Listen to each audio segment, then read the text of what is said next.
Hello everyone, study with পুনির চ্যানেলে তোমাদের সবাইকে ওয়েলকাম। আজকে আমি তোমাদের সঙ্গে নতুন একটি চ্যাপ্টার নিয়ে আলোচনা করব।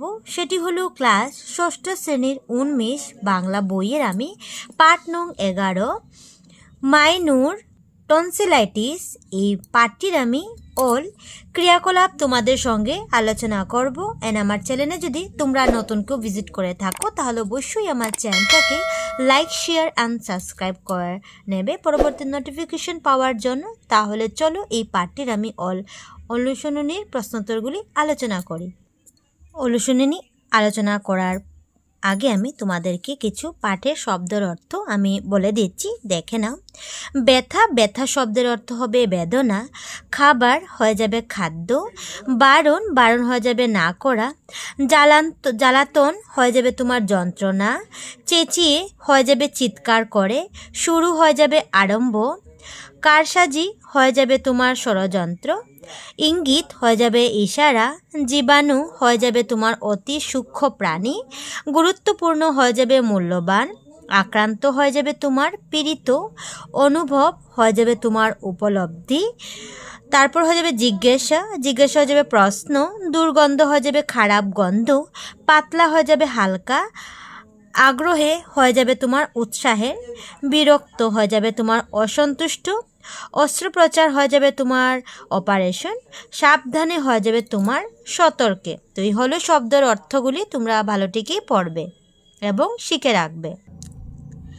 তাহলে এখন ক্রিয়াকলাপ দেখে নাও পাঠভিত্তিক। 1 নম্বর হলো যে নিচে প্রশ্নগুলোর সঠিক উত্তরটি বেছে নিয়ে সঠিক বৃত্তটিতে পূর্ণ করো। তাহলে প্রথম কোশ্চেন হলো আমাদের কেন সব সময় দাঁত ও মুখ পরিষ্কার করে রাখা উচিত।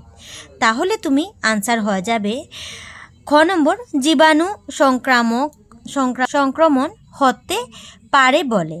তাহলে আমাদের দাঁত ও মুখ পরিষ্কার রাখা উচিত। তাহলে তুমি খ নম্বরে কি করবে, বৃত্তটি পূর্ণ করে নেবে এভাবে। তারপর নেক্সট দেখতে পাচ্ছ 2 নম্বর হলো যে নয়ন কাকুর আইসক্রিম খাওয়ানোর প্রসঙ্গটি মন্টি ও জন্টি কেন উত্থাপন করেছিল। তাহলে সঠিক উত্তর হয়ে যাবে তোমার মাইনুকের জ্বালাতন করার জন্য। তাহলে কোশ্চেন নাম্বার খ তুমি বৃত্তটি তোমরা পূর্ণ করে নেবে, সঠিক আনসার হয়ে যাবে। তারপর নাম্বার 2 কোশ্চেন হলো যে উপরের উত্তরগুলি তুমি কেন বেছে নিয়েছো, তোমার বন্ধুদের সঙ্গে আলোচনা করে বলো। তাহলে উত্তরটি হবে, তাহলে আনসারটি 2 নম্বরে এভাবে লিখবে যে উপরোক্ত প্রবন্ধটি পড়ে এবং তার বিষয়বস্তু উপলব্ধি করে উপরের উত্তরগুলি নির্বাচন করেছি। তাছাড়াও প্রবন্ধটির মধ্যে কিছু কিছু ডাক্তারি পরামর্শ আছে, সেগুলো থেকে আরও পরিষ্কারভাবে বুঝতে পারা যায় উপরের উত্তরগুলি বাছাই করার জন্য। এই হলো নাম্বার 2 এর উত্তর। তারপর নাম্বার 3 নম্বর দেখে নাও, নিচের শব্দগুলোর সঙ্গে উত্তর মেলাও। তাহলে এখানে শব্দ দিয়ে দিচ্ছি তোমাকে, এখানে শব্দ আছে, অর্থ আছে, তোমরা শব্দের সঙ্গে অর্থ তোমরা মেলাবে। তাহলে প্রথম দেখে নাও সার্থক। সার্থক শব্দের অর্থ হয়ে যাবে তোমার উদ্দেশ্যে সফল হওয়া হয়ে যাবে সার্থক। তারপর দেওয়া আছে শৌকৌতুকে হয়ে যাবে তোমার মজার ছেলে। তারপর কিডনি হয়ে যাবে তোমার বৃক্ক হয়ে যাবে। তারপর আক্রান্ত হয়ে যাবে তোমার আক্রমণের ফলে। এভাবে মিলিয়ে নেবে। দ্রুত শব্দের অর্থ হয়ে যাবে তোমার খুব কম সময়ে। তারপর বাত ব্যথা হয়ে যাবে তোমার শরীরের ব্যথার মতো রোগ। তো এইভাবে তোমরা শব্দের সঙ্গে অর্থ মিলিয়ে নেবে। তারপর 4 নম্বর দেখতে পাচ্ছ এখানে দেওয়া হলো যে বলো এবং লিখো। প্রথম কোশ্চেন হলো যে মাইনু কেন স্কুলে যায়নি। তাহলে উত্তরে বলবে, উত্তর এভাবে বলবে যে জ্বর ও গলা ব্যথার জন্য মাইনু স্কুলে যায়নি। খ নম্বর কোশ্চেন হলো যে মাইনুকে কেন ঠান্ডা জল খেতে নিষেধ করা হয়েছিল। উত্তরে বলবে মাইনুকে ঠান্ডা জল খেতে বারণ করা হয়েছে কারণ তার জ্বর ও গলার ব্যথা হয়েছে।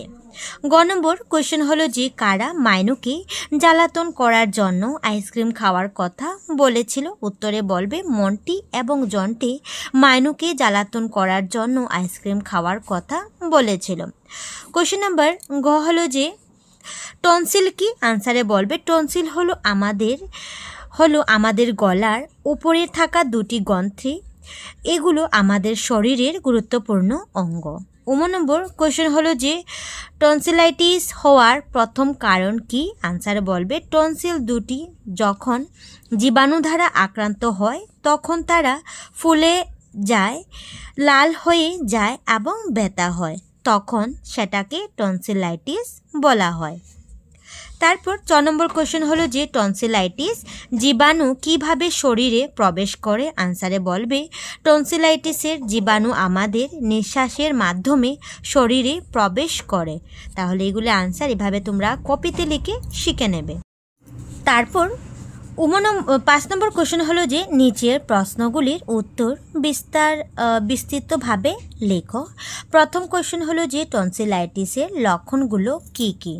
তাহলে আনসারে তুমি বলবে টনসিলাইটিসের লক্ষণগুলি হলো গলার উভয় পাশে টনসিল ফুলে গিয়ে গলার নলিপথ চেপে যাওয়া, গলার ভিতর ব্যথা হয়, জ্বর থাকে, শুকনো কাশিও থাকে, জিহ্বায় সাদা প্রলেপ পড়তে পারে কিন্তু খেতে চাইলে গলায় তা আটকে যায়, মুখেও দুর্গন্ধ থাকে।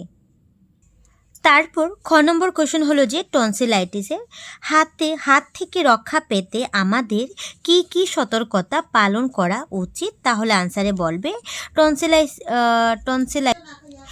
হাত থেকে রক্ষা পেতে হলে আমাদের সবসময় দাঁত মুখ পরিষ্কার করে রাখতে হবে, পাতলা খাবার খেতে হয়, ব্যথার জন্য ওষুধ খেতে হয় ও রোগকে বিশ্রামে থাকতে হয়। তারপর নেক্সট 6 নম্বর কোয়েশ্চেন হলো যে নিচের বাক্যগুলো কে কাকে এবং কেন বলেছিল লিখো। তাহলে প্রথম কোয়েশ্চেন হলো যে তোমরা মাইনুকে এভাবে জ্বালাতন করছো কেন? তাহলে এই কথাটি কে কাকে বলেছিল দেখে নাও। তাহলে তুমি আনসারে বলবে যে কথাগুলো ডাক্তার পিসি মন্টি ও জন্টিকে বলেছিলেন কারণ ওরা মাইনুকে আইসক্রিমের কথা বলে জ্বালাতন করেছিল। কোয়েশ্চেন নাম্বার খ হলো যে মাইনুর টনসিল দুটো তাহলে কবে কাটছো? তাহলে উত্তরে বলবে কথাগুলো জন্টি ডাক্তার পিসিকে বলেছিল মাইনুকে ভয় দেখানোর জন্য। নেক্সট গ নম্বর হলো যে টনসিলাইটিস হলে পাতলা খাবার খেতে হয়, এই কথাটি বলেছিলেন। উত্তরে বলবে ডাক্তার পিসি কথাগুলো মন্টিকে বলেছিলেন কারণ ভারী খাবার খেলে রোগ বেড়ে যেতে পারে। তারপর নেক্সট ভাষা অধ্যয়নে দেখে নাও। 7 নম্বর কোয়েশ্চেন হলো যে পাঠটি থেকে যুক্তাক্ষর খুঁজে বের করে একটি তালিকা প্রস্তুত করো। যুক্তাক্ষরগুলিতে কি কি বর্ণ যুক্ত হয়ে আছে তা ব্যঙ্গে দেখাও। সুবিধার জন্য দুটি নির্দেশ এখানে তুলে ধরা হলো। তাহলে উদাহরণ দেখতে পাচ্ছ, এখানে উদাহরণ দেওয়া হলো, প্রথম দুটি দিয়ে দিচ্ছে তোমাকে শব্দ আছে যুক্তাক্ষর কি কি বর্ণ যুক্ত রয়েছে। তাহলে স্কুল হয়ে যাবে শয় কয়, দেখতে পাচ্ছ এখানে যুক্তাক্ষর লেগেছে সযুগ ক বলবে। আক্রান্ত ক্র যুগ দিনতে নয় তয়, তাহলে বলবে ক যুগ র ন যুক্ত। ঠিক আছে, এভাবে তোমরা যুক্তাক্ষর ভাঙবে। তারপর নেক্সট আরও কিছু দেখে নাও। তারপর হলো যে জ্বর, জয় বয় আর র হলো জ যুগ ব যুগ র, এভাবে জ্বর হয়ে যাবে। ডাক্তার কয়তয় আকার আর র হয়েছে, তাহলে যুক্তাক্ষর হবে এখানে ক যুগ ত যুগ আ যুগ র। তারপরে মন্টি হয়ে যাবে মদির নয় ময়টা রসিকা, তাহলে এভাবে যুক্তাক্ষরগুলি লিখবে। মদির ন যুগ ট যুগ ই। আইসক্রিম লিখবে বলে ক যুগ আইসক্রিমের ক্রিকে ভাঙ্গে লেখানো হয়েছে যে ক যুগ র যুগ ই। লক্ষ্য খ ভেঙেছে ক যুগ মদনিস্য। ঠান্ডা মদির নয় ডয়কে আমরা ভেঙে লিখেছি মদির ন যুগ ড যুগ আ। জিজ্ঞাসাকে ভেঙ্গা লেখা হয়েছে তোমাকে জ যুগ নিয় যুগ এ যুগ দিন্তেশ। তারপরে বিরক্ত কয়তয় লাগেছে, তাহলে ক যুক্ত এভাবে লেখাবে। দুষ্টু, দুষ্টু মদিনী শয়টর সুকার লেগেছে, এভাবে যুক্তাক্ষরগুলি লেগেছে যে মদিনী সযোগ টযোগ ও, এভাবে তোমরা যুক্তাক্ষরগুলি কী কী লেগেছে সেটা তোমরা এখানে লিখবে।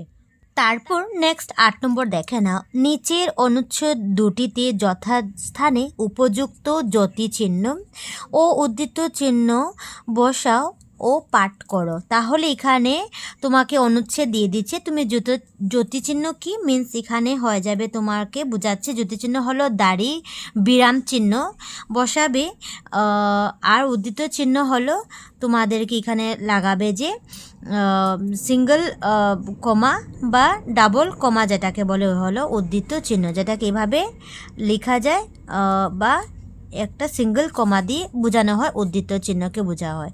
তাহলে এখানে অনুচ্ছেদের মধ্যে তুমি জ্যোতিচিহ্ন কোথায় বসাবে আর উদ্ধৃত চিহ্ন কোথায় বসাবে সেটা তুমি এখানে লিখবে। তাহলে প্রথম দেওয়া হলো যে ক নম্বর, জীবাণু আমাদের নিঃশ্বাসের মাধ্যমে ভিতরে প্রবেশ করে, তাহলে এখানে তুমি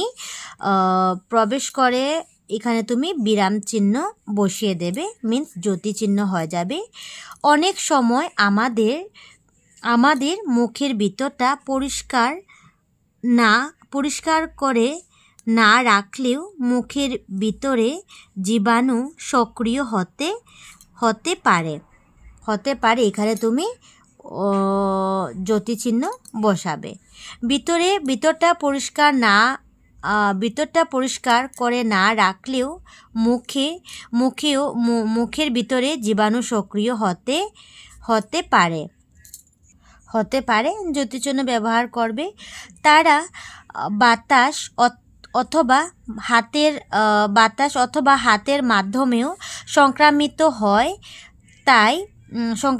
হয়, তাহলে এখানেও তুমি জ্যোতিচিহ্ন ব্যবহার করবে।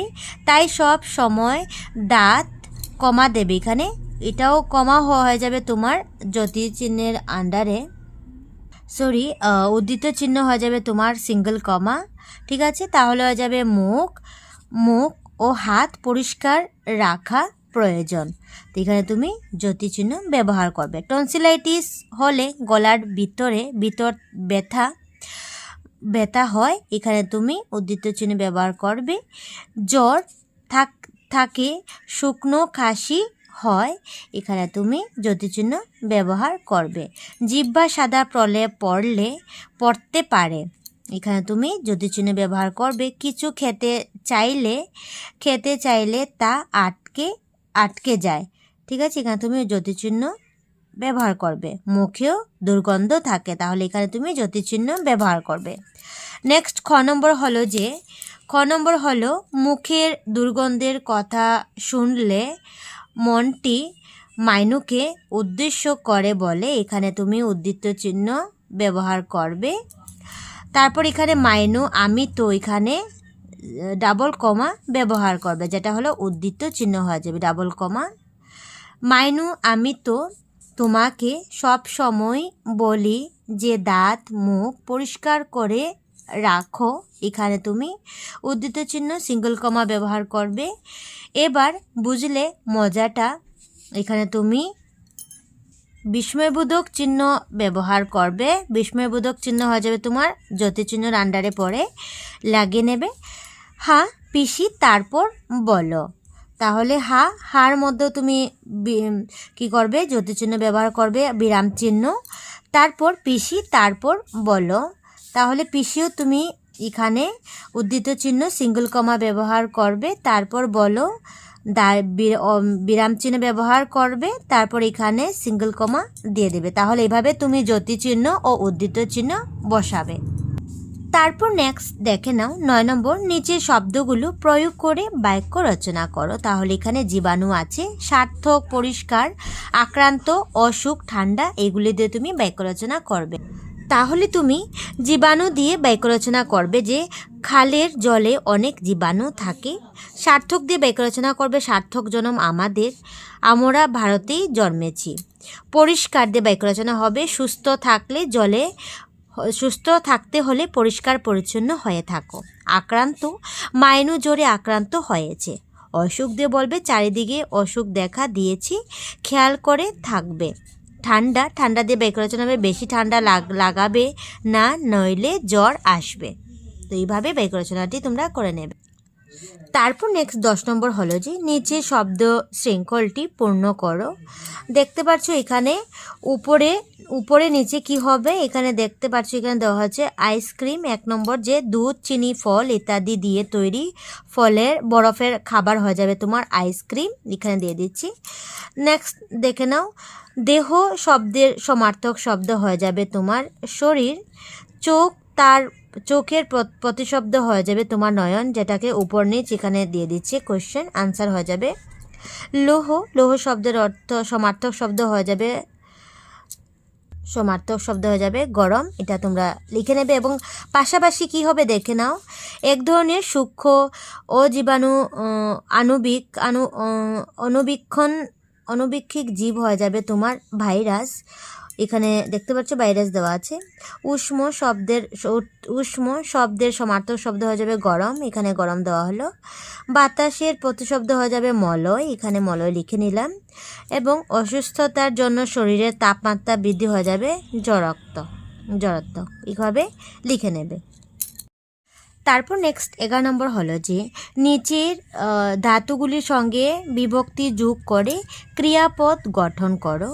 তাহলে দেখতে পাচ্ছ এখানে বল যুগ এ হয়ে যাবে বলে, ধর যুগ ইস হয়ে যাবে ধরিস, খা যুগ ইব হয়ে যাবে খাবো, চল যুগ ইল হয়ে যাবে তোমার চললো, কর যুগ ইতেন হয়ে যাবে করতেন, শুন যুগ ই হয়ে যাবে শুনি, ভাবে তোমরা লিখে নেবে।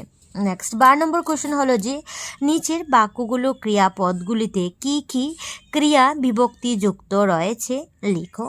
তাহলে দেখতে পাচ্ছি এখানে রোগের আক্রান্ত হলে শরীরের দুর্বল হয়ে পড়ে, এখানে পরে ক্রিয়া বিভক্তি হয়ে যাবে পরে হয়ে যাবে প যুগ র দৈবেন্দ্র যুগ এ।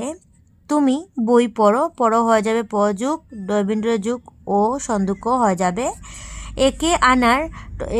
একে আমরা টনসিলাইটিস বলে থাকি, তাহলে বলে থাকি হয়ে যাবে তোমার ক্রিয়া বিভক্তি যুক্ত রয়েছে, যেটা হলো যাবে ই বিভক্তি হয়ে যাবে, এইভাবে তোমরা লিখে নেবে। 13 নম্বর দেওয়া হলো যে সহপাঠীদের সঙ্গে দলীয়ভাবে আলোচনা করো ও বলো। তাহলে ক নম্বর হলো নিচের ছবিগুলোতে কি কি দেখতে পাচ্ছ, এখানে দেখতে পাচ্ছ কি কি ছবি আছে।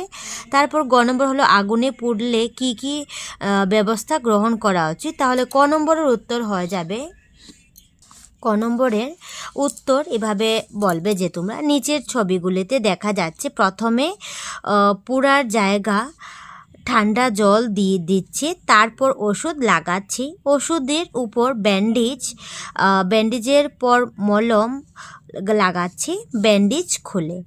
তারপর খ নম্বর হবে যে আগুনে পুড়লে ঠান্ডা জল লাগাতে হয়, বেশি পুড়লেও ওষুধ লাগাতে হবে, ব্যান্ডেজও লাগাতে হবে, কিছুদিন পর ব্যান্ডেজ খুলে ঘা শুকানোর জন্য মলম ব্যবহার করতে হবে, তবেই স্বাভাবিক হবে। ঠিক আছে, এভাবে তোমরা বলে দেবে।